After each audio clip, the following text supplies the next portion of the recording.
Hello viewers and welcome to Review Information. In this video I will show you how to protect your tweets in Twitter.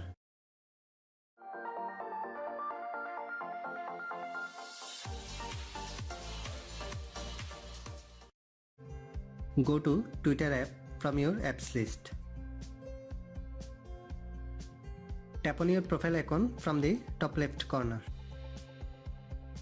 From this menu, tap on Settings and Privacy.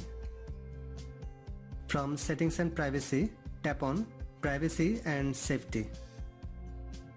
From Privacy and Safety settings, the first option is Protect Your Tweets. If you enable this setting, only those people who follow you can see your tweets. If selected, you will need to approve each new follower. Toggle up this button to enable Protect Your Tweets.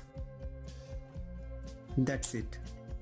In this way, you can protect your tweets in Twitter. Thanks for watching. Hope you guys enjoyed my video. Please subscribe my channel for more videos.